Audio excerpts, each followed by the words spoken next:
Hey everybody, it's Allie. Today is Monday, April 5th. It's very late in the evening and I just watched Monday's Y&R. Now normally I don't even watch the show during the week. I watch them all on the weekends and then vlog on Sundays, but since I'm busy this weekend and I had to comment on everything that just happened, Y&R just exploded, literally, and I had to comment on it. So I'm doing a vlog today. Stunned. I am stunned. First of all, by Adam's full confession to Sharon. It was powerful. Adam was almost sympathetic, number one. And number two, it was like months and months of all of this evil and all of this trickery and all of these lies building up inside of him. And he just released it onto Sharon. And it was literally like you could see the burden being lifted off of him. And you could feel it in his face. Bravo to the actor this week. It was intense. And then there was like this whole element of, will Adam hurt the baby? And him saying, Faith likes me. Like he had almost this childlike sense about him that, I don't know, did anybody else feel sorry for him at all in that moment? I really want to know. But I mean, I kept thinking, like, is he going to hurt the baby? What's he going to do? And then Nick comes to Sharon's rescue. I mean, you could just tell that, like, Sharon is the only person that Adam has ever wanted. You know, that, like, ever made him feel like he was a decent guy when he's not, you know? Oh, okay, so Nick comes in the room. Adam jumps out the window. And the whole thing turns into this gas leak. Everybody's down in the... He calls Sharon, okay, on her cell phone. It tells her that he's in the basement of the Genoa City Athletic Club. Everybody goes down to the basement, and there's this flashlights, and everybody's looking around, and where could Adam be? Nick discovers the gas leak, comes upstairs, like, tells everybody to get out of the building! Phyllis is trying to get out. She's got her dress caught up underneath something. She can't get out of her wheelchair. Lauren is trapped in the bathroom in between the two evil twins and this Sarah Smythe, whoever she is, and I was really hoping that was going to be revealed on Monday and very disappointed that it wasn't because I'm ready just to get to the bottom of what that is. So Lauren's trapped in the bathroom and Michael's like trying to get back inside of the athletic club to find her. He's like, Lauren! Oh my goodness. And we don't even know who's trapped inside because at the end of Monday's show, there's the explosion. And we don't know who's trapped inside. We don't know who made it out, who didn't make it out. Victoria and Billy are upstairs. They definitely didn't make it out. They made it in. That was another sexy day of sexy Billy and Victoria-ness. Thank you. I loved when Victoria and Billy were on the dance floor and Victoria's taking the rose and pulling the petals off of the rose one by one and stuffing them down into her boobs. Oh my goodness, I really like this Victoria a lot. And then when they go upstairs, Billy, like, they're holding champagne glasses, having a good old time. Billy, like, knocks her down onto the bed, and the champagne glass crashes onto the ground. Oh, my goodness. What a show. What a show. Kevin is trying to find Jana. She's locked in the box. Kevin!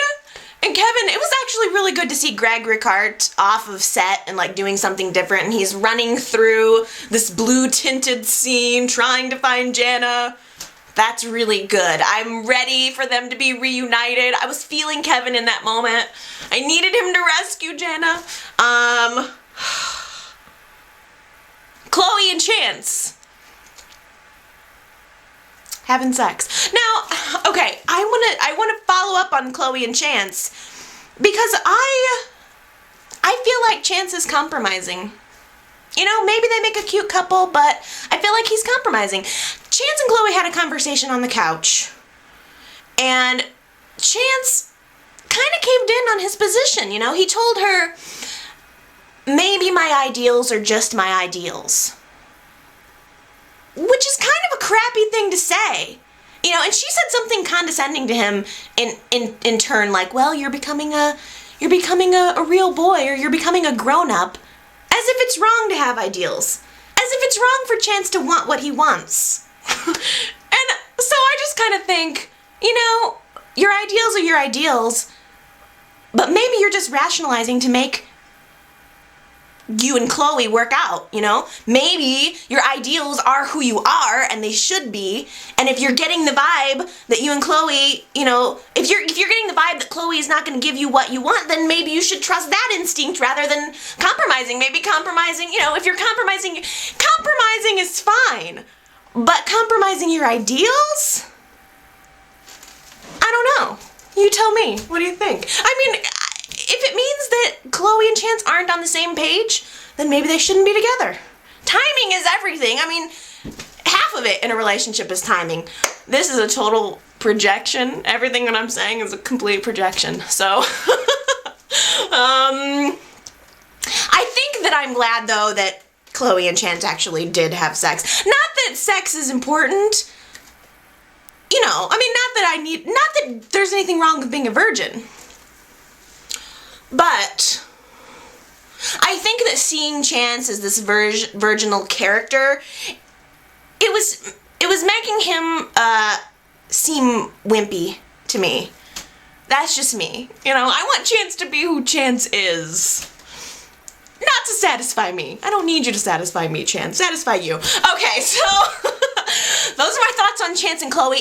And, oh, I wanted to make a couple more fashion notes because not everybody was at the party on Friday. So there were some people that showed up today on Monday, and I wanted to comment on their outfits. And number one, the number one reason why I'm doing this video right now is because I knew that I could not wait another 2 weeks to mention or to never mention Patty's cat mask.